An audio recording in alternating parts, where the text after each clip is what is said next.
Joining us live on the show this afternoon is Mehrab Irani, Investment Manager at Tata Investment Corporation. Afternoon, Mehrab. Thanks for joining us right here on ET. Now, we were just chatting about tech stocks. What's your call on the IT sector? Because now increasingly the outlook doesn't seem to be too good. Both Cognizant and Infosys as well seem to indicate that 2013 could well be a tough year. Good afternoon, Sandeep. I would surely agree with them. I don't think we should positively look at tech sector at this point of time. A lot of large cap companies in that sector have been facing problems for the past few quarters, and I don't think those problems are going in a hurry. There are manpower problems, there is margin issues, etc. And going forward, I don't expect them to get any support from the rupee weakening also. So I think it's better to be cautious on the large cap technology sector. But yes, there are certain mid cap stocks which have been doing quite good in that sector, and it is better to be stock specific in the tech sector at this point of time with a clear bias towards the mid cap stocks. Mehrab, what about the slew of IPOs coming in? Care Ratings have got good subscription figures up until now. Do you have coverage on that one?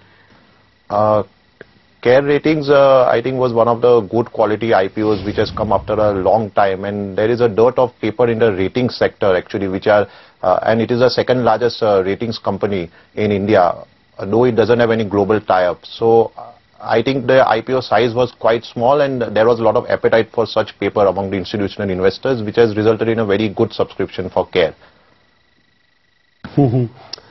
What about auto stocks, Mehrab? You know, this morning we had a chance to catch up with the top management of Maruti Suzuki, and we had RC Bhargav indicate that over the next 2 to 3 years, the company is likely to see only single-digit growth.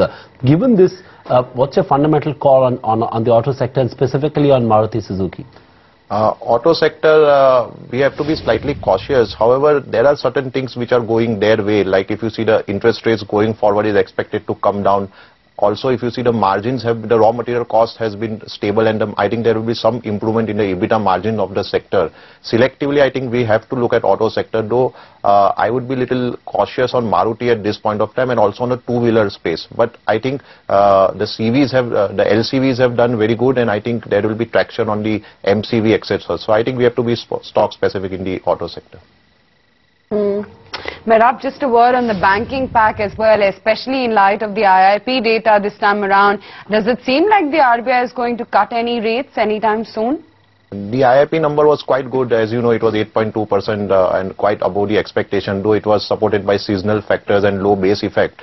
The banking sector, if you see the private sector banks, they have done quite good. They have managed the interest rate cycle very well. The NIMs are stable, and also the NPAs are under control. And I think we can continue to be invested in that sector, although the valuations are not cheap over there.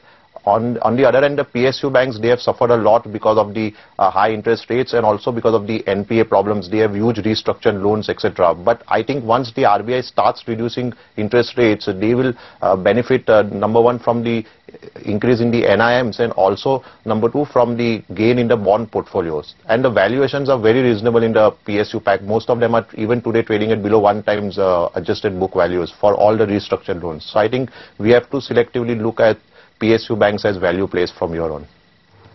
What would you do with Jet and Kingfisher? Because, you know, the market seems to be pretty confused about which deal is happening in the first place. First there was talk of the Jet Etihad deal. Now looks like it's Kingfisher that might be the one signing the deal. What's your call on the aviation pack? Would you advise investors to stay away from the aviation sector? Aviation has been one very difficult sector, not only in India but even globally, and it's very difficult to track that sector. And I would not like to speculate on the news flow. If somebody has to buy aviation sector, then I think SpiceJet would be a much better stock, where we are seeing good growth. The volumes have been increasing, and also the profitability is there in that with a comfortable debt to equity ratio. So I think somebody has to invest, then SpiceJet should be the stock in the aviation.